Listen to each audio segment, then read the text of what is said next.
Os trabalhos de Mendel constituem a pedra fundamental da genética, ciência que tem se desenvolvido bastante ultimamente. Muito se aprendeu sobre a hereditariedade e sua natureza química, sobre os mecanismos de transmissão e sobre a expressão fenotípica das características. Com relação a esse tópico, analise as proposições seguintes. Cada proposição será analisada separadamente. A distribuição da geração F2, mostrada na figura, é esta figura, oriunda do cruzamento de plantas com espigas de 11,7 cm de comprimento, é indicativa de herança poligênica. 2 pares de alelos determinam a característica em questão. Espiga é um tipo de inflorescência observada, por exemplo, no milho, na cevada e no trigo. Poligenia é um caso de interação gênica onde os pares de genes não alelos somam ou acumulam seus efeitos. A relação não é de dominância entre os alelos, o que permite uma maior variação fenotípica. Porém, esta variação de forma suave, ou seja, contínua. Então, nessa alternativa, temos o cruzamento de plantas de espiga 11,7 cm com plantas de 11,7 cm. A descendência desse cruzamento está nesse gráfico, onde observamos que a maior frequência são indivíduos de 11,7 cm e menores frequência entre indivíduos de menor altura e maior altura. Percebemos, então, que a variação de uma altura para outra é de aproximadamente 2,5 cm. Então, temos uma variação contínua, ou seja, suave. Como eu tenho vários fenótipos, indica a interação gênica de poligenia, assim como a variação de forma contínua. Para saber quantos pares de alelos estão em questão, seguimos o seguinte raciocínio. O número de fenótipos será igual ao número de genes mais 1. Se eu tenho 1, 2, 3, 4, 5 fenótipos, eu terei 5 é igual a n, que é o número de genes, mais 1. 5 menos 1 é igual a n. N, então, é igual a 4 genes. Se eu tenho 4 genes, significa que eu tenho 2 pares de alelos, 2 pares de genes. Alternativa correta, verdadeira. Indivíduos de fenótipo azão-bezão retrocruzados com indivíduos de fenótipo azim-bezinho originaram uma descendência composta por 41,5% azão-bezão, 41,5% azão-bezão, 41,5% azim-bezinho, 8,5% azão-bezinho e 8,5% azinho-bezão, o que é indicativo da existência de ligação gênica entre os locos azão e bezão, locos que distam 17 unidades de mapa. Para descobrir se os genes para as duas características estão no mesmo cromossomo, é necessário ter a informação dos tipos de gametas que o heterozigoto produz e em que proporções. Então, nós temos o heterozigoto azão, azinho, bezão, bezinho, 2 pares de genes não ligados, o que dará os gametas azão, bezão, bezinho, azinho, bezinho, na proporção de 25%. Se tivermos os genes ligados no mesmo cromossomo, como aqui o azão ligado no cromossomo junto com o bezão, teremos os seguintes gametas, azão-bezão e azinho-bezinho na proporção de 50%, o que indica a ligação gênica. Na ligação gênica, podemos ter duas posições desses genes, a posição cis e a posição trans. A posição cis, o azão-bezão num cromossomo e o azinho-bezinho no outro cromossomo. Lembrando que esse traço aqui não é indicativo de divisão, e sim de posicionamento de cromossomo. Também temos uma outra forma de expressão, azão-bezão com 2 traços, azinho-bezinho. Esse traço, mostrado aqui, é representação didática de um cromossomo. Na posição cis, teremos 40% de duplo homozigoto dominante e 40% de duplo homozigoto recessivo, enquanto que os gametas recombinantes serão 10% cada um. Gametas recombinantes são o azão-bezinho e o azinho-bezão. Na posição trans, isso seria o contrário.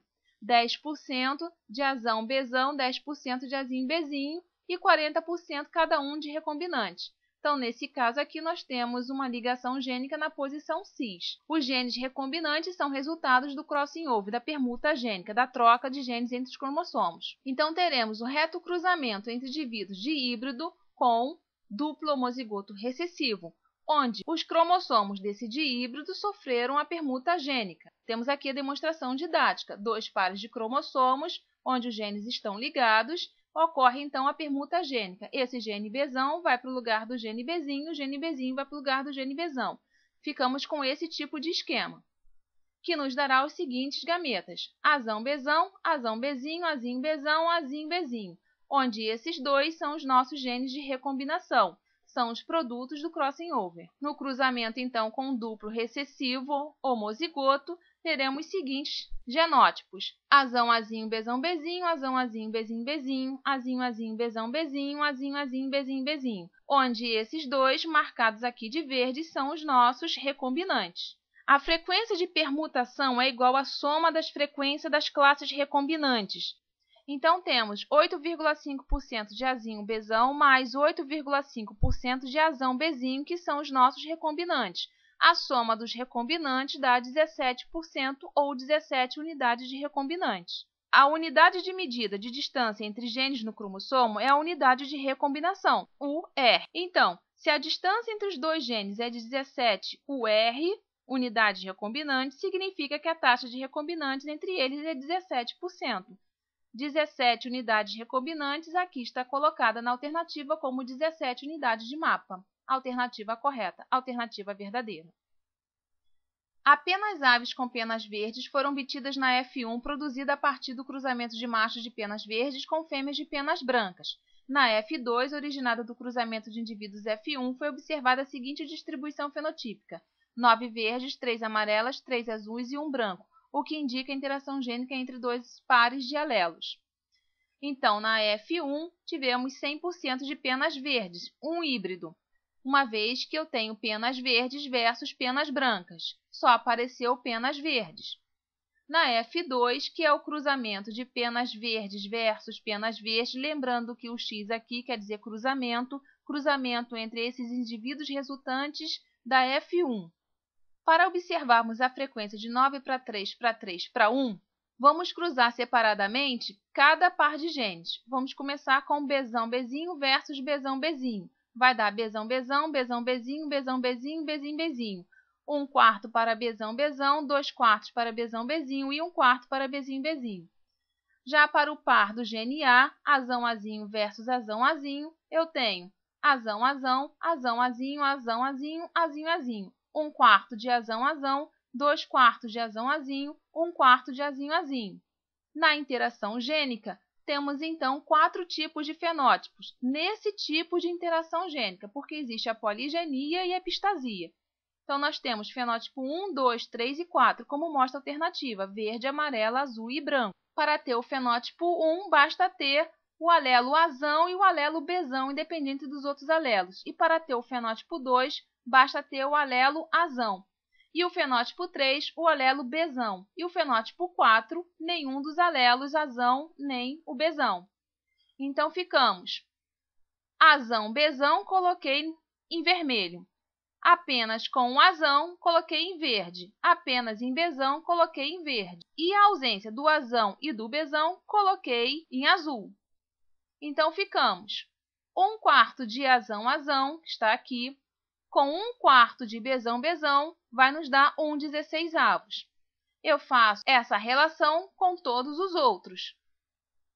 O fenótipo 1 vai ficar 1/16 mais 2/16 mais 2/16 mais 4/16, o que deu 9/16. Fazendo isso para todos os outros fenótipos, vamos ter 9 para 3 para 3 para 1.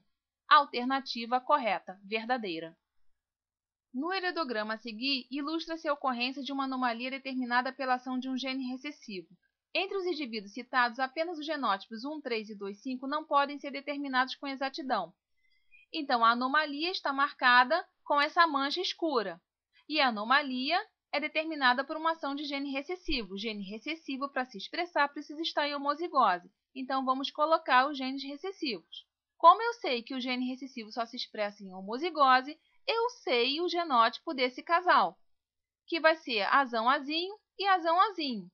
Porque um alelo A, recessivo, veio do pai, e o outro alelo A, recessivo, veio da mãe. Então, um Azinho veio do pai e um Azinho veio da mãe. Os demais não podemos determinar com exatidão. Podemos apenas saber que são de fenótipos normais.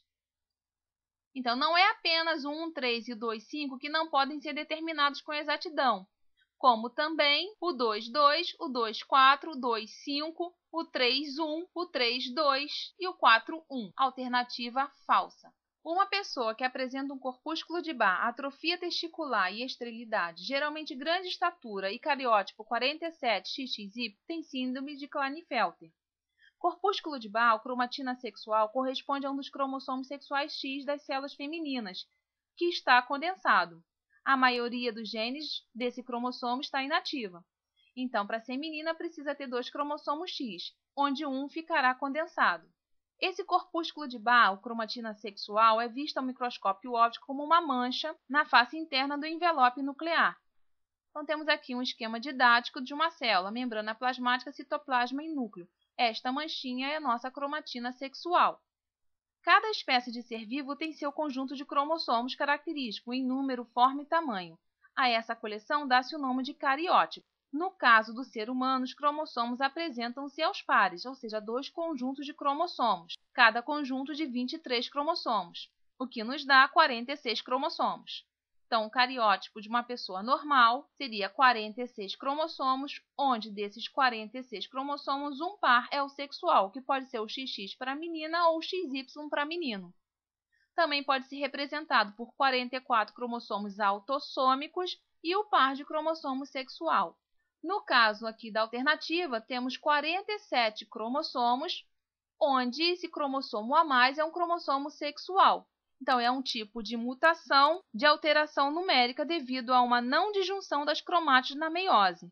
Temos aqui um esquema didático da meiose. Esse tracinho em preto representa o cromossomo, que vai se multiplicar e está representado por um X.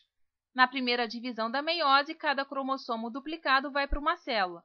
Na segunda divisão da meiose, as cromátides desse cromossomo são separadas, cada cromátide para um cromossomo. Mas, nesse caso, as cromátides não foram separadas. Então, as 2 cromátides foram para uma célula só e a outra não teve cromossomo.